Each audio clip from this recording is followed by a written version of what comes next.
Hi friends, it's me, Huester Enrico, and I'm the Mexican host of Taquiendo de Famoso Pipirobles. And I'm here today with a few different ENTPs plus one Courtney, who is a professional shirt wearer. And, And she wields the Thor's hammer. yeah, she is my official shirt model. She's the official shirt model of Talking with Famous People. So thank you, Courtney, for modeling shirts for us. Video off here, good friend of mine. His name's Video Off, and his video's off. Also, we're here to talk about important things. So, we're going to talk about you, who you are, and why you're okay. If you're watching this video, you're probably thinking, am I okay? And the answer you're probably thinking is, hell no, I'm not okay. How could I possibly be okay in this mixed up, wacky, crazy, no good Nick filled world? Well, I've got some good news for you. It's okay. You're okay, actually. You just gotta meow the pyow, or you gotta pyow the meow. That's what it boils down to. So when I've been in a bad place before, and I was stuck there, it was because I refused to pyow the meow or meow the pyow. Now, like, I was a drunk for about, I don't know, 7 or 8 full years of like full blast drunk. Why was I drunk that long? Because I kept telling myself narratives that were along these lines. It's too late for me. I can't quit drinking, and none of the existing solutions, especially those group solutions, could ever possibly work for me because I'm much, much too smart for Alcoholics Anonymous. There's no way that some dorky ass fucking group like Alcoholics Anonymous could possibly have anything to offer me because, number one, it's not logical at all. The whole system makes no sense whatsoever. And number two, it's dorky as fuck. I don't want to go to fucking AA where fucking people are saying stupid ass shit at me all the time. That couldn't possibly be a solution. And most importantly, I'm too old. It's too late for me. I just need to finish drinking myself to death. These narratives I relied on heavily to force myself into believing that it was okay for me to refuse to meow the pyow or pyow the mat.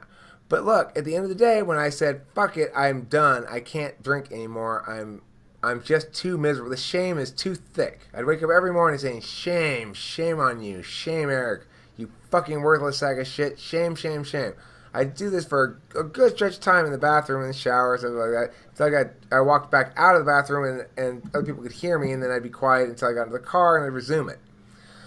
So that was the state of affairs I was in, and eventually poor the poor reality hit me over the head enough to break through the hangovers and drunken stupors, and I said, fuck it, I'm gonna go do the stupidest ass shit I've ever heard of. I'm gonna go to AA and I'm gonna listen to them and try to believe them. It made me sick to my stomach, but I was already hungover as fuck, so it didn't matter. I went there and I did exactly that. And you know what? I didn't get stuck. People are afraid they're going to get stuck cognitively.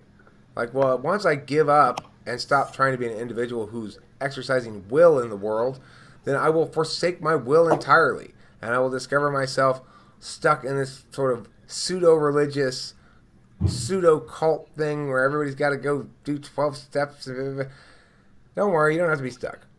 It's fine. You take what you need to take to get yourself free from the thing that has enslaved you, and ignore the rest. Is it possible to quit drinking and be sober and still do drugs? Well, AA and NA will tell you that if you do drugs and you quit drinking, that you will necessarily resume drinking in short order. That nobody can do drugs and not say quit drinking. They are lying to you. I am proof positive of it. I've been doing drugs for the entire duration of my sobriety. And I am not one step closer to drinking alcohol today than I ever was. I am not one iota less committed and filled with conviction about the spiritual and universal and absolute necessity that I never touch fucking alcohol. And it's boiled down to one simple axiom, because I can't fucking handle it. I'm not man enough for alcohol. Period. It gets the better of me. So that's an example of, I guess you'd say, the capacity of individuals to change by embracing that which they reject. If you think you're not okay, I want you to look to that notion. What do you reject? Which of those things can you choose to embrace instead to manifest a real transformational moment in your life? One thing they said in AA was like, I mean, I read the weird shit in AA. I read a lot of like fancier like theorizing about it, you know? And um, one thing they always said in general was that the thing itself, okay, well, the alcohol is cunning, baffling, powerful. AA is all about the thing itself, the drug itself, alcohol. NA is about addiction. AA has bought NA's addiction model and sort of stuck it on top, but it's not written down anywhere. So AA's official actual books and shit say we're here about alcohol only. And if you have other addictions, that's fine. That's not our concern. We're not worried about that. That's not the problem. The problem is alcohol. Alcohol is mythologized into this cunning devil creature in AA. I much prefer understanding it like that. There's this devil out there. It's called alcohol. It's cunning, baffling, powerful. It's my nemesis. It wants me to go hang out with it. If I do go hang out with it, it'll wait till I'm looking the other direction. It'll bend me over and fuck me in the ass. I don't like being fucked in the ass by alcohol. Even though I kept hanging out with him, he kept reassuring me, "No, Eric, no. I'm not going to fuck you in the ass this time. I promise." And I go, "Are you sure?" You're not going to you aren't just lying to me again, are you? "Oh, no, Eric. You're going to wake up and your asshole won't be sore, I promise." And I drink the alcohol and I wake up and there's the gin bottle stuck up my ass in the morning. "I thought you were going to fuck me in the ass, alcohol." Well, you know, you have to be a complete moron to keep doing the thing over and over again that causes you problems, right? If I bought a fucking toaster and every third time I used it, I got a second-degree burn on my hand, I would stop using the goddamn toaster. I wouldn't keep using the same toaster for 10 fucking years. But that's what I did with alcohol. Why? Because I didn't think I was okay. I didn't think I was okay. And if you don't think you're okay, then you probably are doing something about it. Either doing drugs or, you know, having lots of sex or something to make the fundamental non-okayness of you go away. But here's the bottom line. The best way to make the fundamental non-okayness of you go away is to come hang out and go to me. And then have me yell at you and realize, oh, it's okay. I got yelled at. So does everybody. Eric gets yelled at too. It's okay to get yelled at. That's experience number one. Helps you be more okay. I like being yelled at. Being yelled at means I have an opportunity to either fix the actual problem or yell back at somebody to bust their chops for yelling at me incorrectly. Either one of those outcomes is fine and good. It helps me to construct my nature and identity more clearly. The bad thing is if I don't get called out on some shit that I should get called out on. This environment promises to call you out. And the thing is, that might not sound very nurturing. It's the most generous and nurturing gift any environment can give a human being. I'll be honest with you. Really, nobody's ever honest with me. I will be honest with you. And not just me, most people here will be honest with you. Because why? Because your insecurities and your brokenness is fucking up our fun. And that's okay. You get infinite second chances. We still want you here. And we're going to fix you. You're not going to fuck up our fun. You're going to play with us or you're going to go away. But we want you to play with us and we will try to fix you. How do we try to fix you? Simple. We yell you back to health. I do anyway. Somebody else might be nice. Nick will jump in on your side and be like, "Eric, you're being a dick, blah, blah, blah, blah, blah." You'll see how it goes. It'll be fine. We'll fix you or we'll break you all the way. Either way is fine. Right now in this sort of half-assed, half-broken state, you don't want to be there anyway. Comments, questions, thoughts, concerns? Oh yeah, take a lot of speed. Right. Good advice. Always good advice. Take a lot of speed. Smoke a lot of weed. Don't forget to plant those seeds. Don't forget to eat plenty of cheese. Right. Don't forget to eat plenty of cheese. Other comments? Who agrees with my assessment of things? Who disagrees? Yell at me for being wrong. I think it was a pretty cool assessment.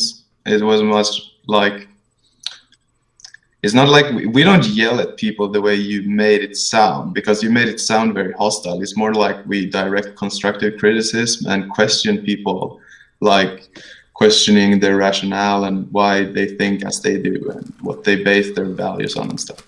Right, but see, you want to set expectations low so when they get here, they go, "Oh, you're not so bad." But maybe you'll just fly pride in someone, scare people up, you know. Well, that's part of the learning experience here too. Is don't be scared. It's okay.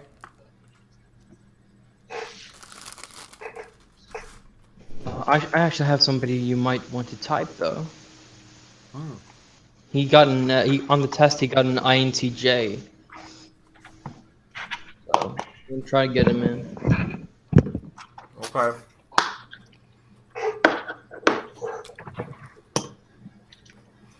You know who doesn't get yelled at enough? Carolyn. When do we ever yell at Carolyn?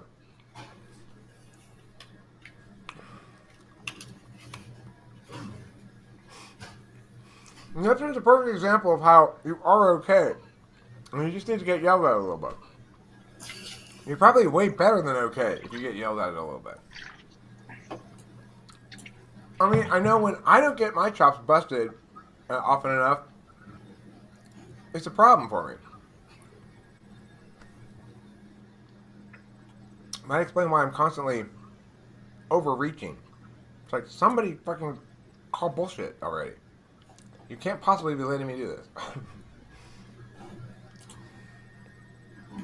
I mean, like a lot of children, I seek boundaries. I don't set my own boundaries very well.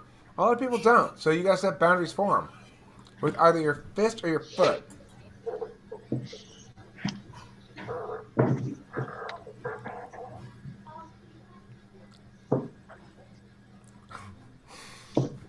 I'm still making an air job busy. Are you saying I've been distracted by women's stuff? INTPs do not always get yelled at by me. Which INTP has got yelled at by me? Not at all. You thought I was an INTP and you yelled at me. Okay, but which INTP have I yelled at? Not at all. There's one of them. You haven't yelled at Susie, I think? Right. Suzanne I haven't yelled at all. I haven't yelled at her once. Why? She's got handle. She's an INTP who gets shit done. That's what I yell at INTPs about. Okay, so you're talking to me about your problem being not doing things. You've just spent 4 hours describing all the ways in which you don't do things. Why don't you do something? Also, Susie... Yeah. I've exhausted myself explaining how I don't do things. No, I'm just saying Susie has a boyfriend of like 11 years who's an ENTP, so she knows the ropes with ENTPs. Right. I don't think I'd ever met one until I came here. Yeah, I'm not saying I want to get on Susanna. In fact, she reminds me a lot of Kimball. And with Kimball, here's a weird thing. I don't find smart girls attractive. I don't find smartness sexual. I'm not sapiosexual and turned on by smartness. I find dumb girls attractive. There's nothing because they're dumb, or because they just so happen to be attractive and dumb. No, I find dumbness itself sexually attractive. So if a girl's like standing pigeon-toed and being like, "Hi," I'm just like, "Oh my god, I gotta have that. I want that right there." That's like the biggest turn-off ever. Like the biggest turn-on ever. No, biggest turn-off. Like you make a conversation and you can just see the emptiness behind their eyes, and they don't understand shit of what you're saying. That's the point. Is that I have a clear dividing line between if I like you a lot for a conversationalist, in other words, I want to hear what interesting things you have to say, then I don't want to have sex with you. They're mutually exclusive things, and I don't. Why can't you do both? Well, because if I'm having an interesting conversation, then the SE stuff is all turned off, including my lust.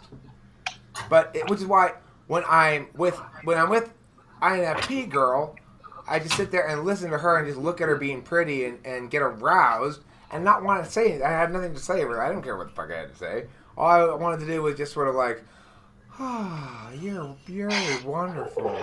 You know, that's the difference between this state of affairs where I'm talking about ideas and just rambling on and yammering, and actually wanting to have sex with somebody is a much quieter experience. Or at least less wordy.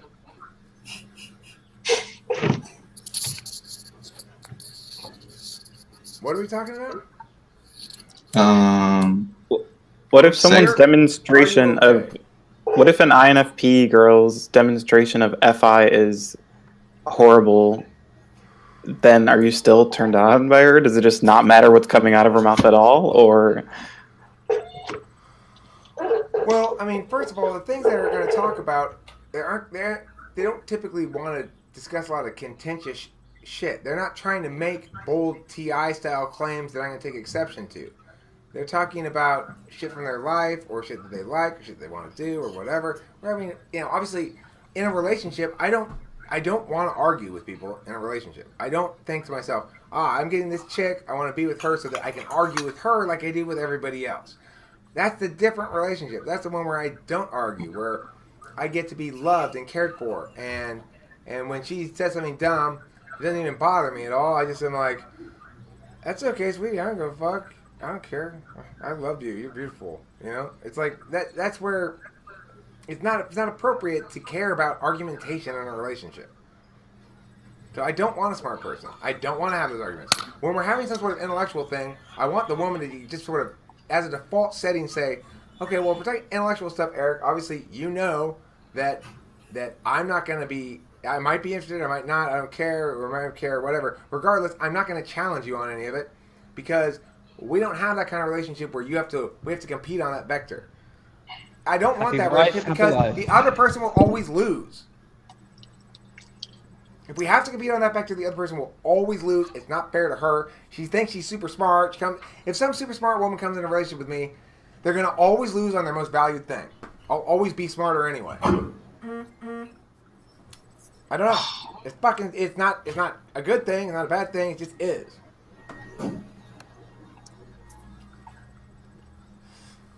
But it seems like... Oh, sorry. Go ahead.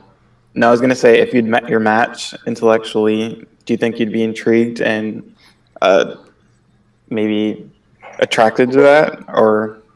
I mean, I have. It's Kimball. Kimball could hang with me. Kimball was state champion in policy debate in high school, and she knows all the tricks. I was definitely intrigued. I would even say I was kind of infatuated with her. But I also will say I wasn't sexually attracted to her. We talked about getting together, and we started with the fact that we weren't sexually attracted to one another. And said, okay, so... And I said, but look, I want to start by saying...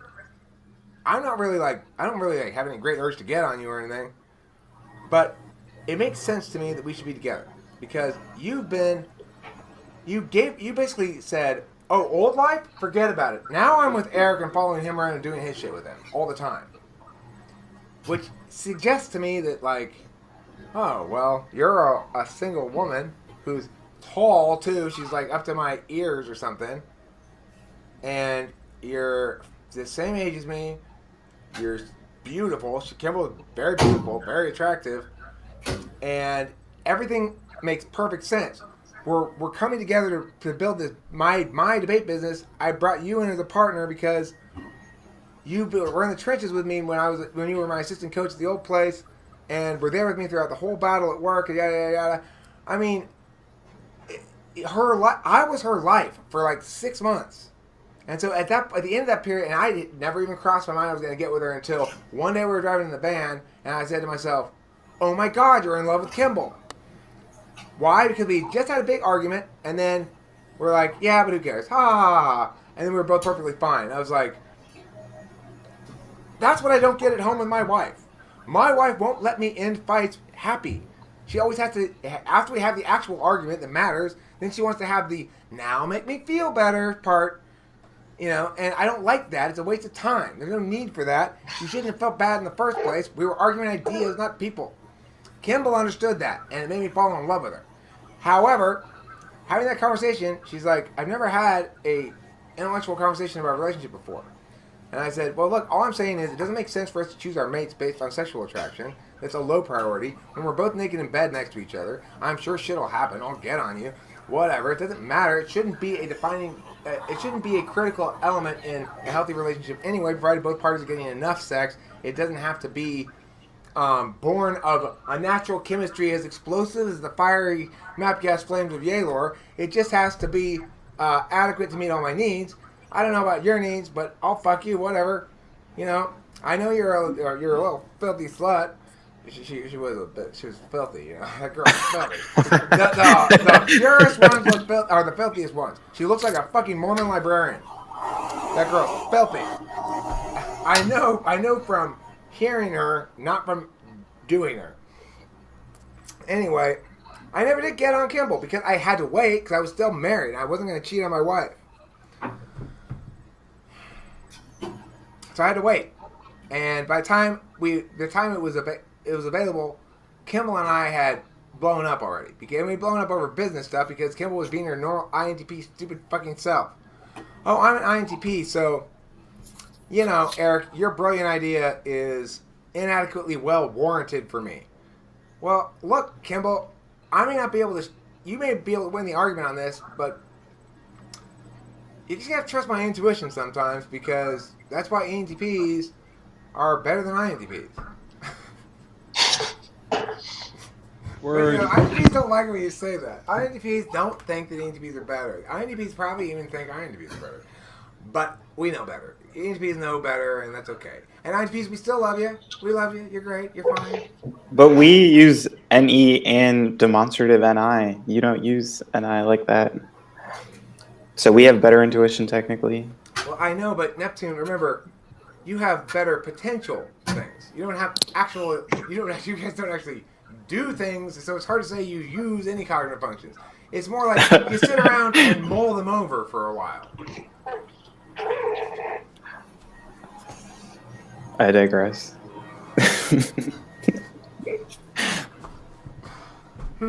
Okay, plan for the day. I want to make a meme that says, like, an INTP making a list of things to do.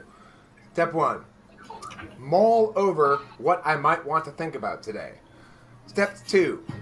Begin analysis of how this mulling process actually undermines my ability to understand. Step 3. What is understanding anyway? Step 4. Study epistemology. And all these are prerequisites to going to the post office. Yeah. Steps to be taken before going to the post office.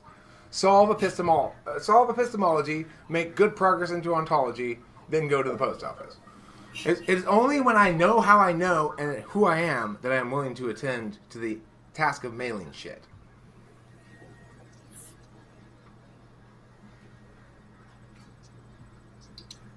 Do you Snail remember mail. black people like fried chicken? Remember from what? My years at getting my bachelor's degree in racism?